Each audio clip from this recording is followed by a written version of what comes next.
Hi, and welcome to yourusvisa.com, where we provide you immigration news on a daily basis on video format. The DREAM Act is back. Good news for certain undocumented students that are looking to come out of the shadows and get a college degree. At the end of March, two new proposals of the popular DREAM Act were introduced in both chambers of the United States Congress. In the Senate, the initiative was introduced by Senators Richard Durbin from Illinois, a Democrat, and Richard Lugar from Indiana, a Republican.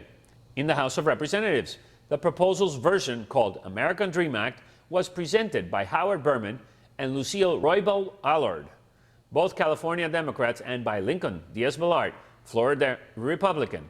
In general terms, the DREAM Act would allow certain undocumented high school students to have a way to become citizens of this country if they arrive before the age of 16 to the United States, they have lived for at least 5 consecutive years in the United States, they graduated from an American high school or got a GED in this country.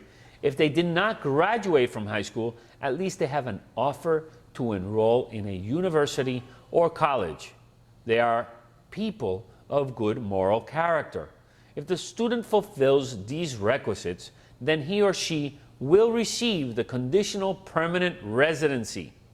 Within the 6 years of having the conditional permanent residence, the student will have to enroll in college or enlist in the military, and in both cases, stay there for about 2 years. After 5.5 years, the applicant can request the removal of the condition of their permanent residence and then apply for citizenship. If the student somehow has been in college for the 2 years before applying to the DREAM Act, they will, however, have to wait 5.5 years to have their conditional status removed from permanent residence. Variations of this proposal have been introduced to Congress since 2001 in both chambers. None has been approved. 9 states, California, Illinois, Kansas, Nebraska, New Mexico, New York, Texas, Utah, and Washington do have some variations of a DREAM Act, but they are mostly for tuition purposes and do not offer any path towards citizenship. Those in favor of the DREAM Act say that those students that qualify are not to blame for having parents that brought them illegally into this country or stayed illegally in this country, and they were too young to know. They also believe that most of these kids arrived here so young they really had no connection with their countries of origin and are actually more American than foreigners.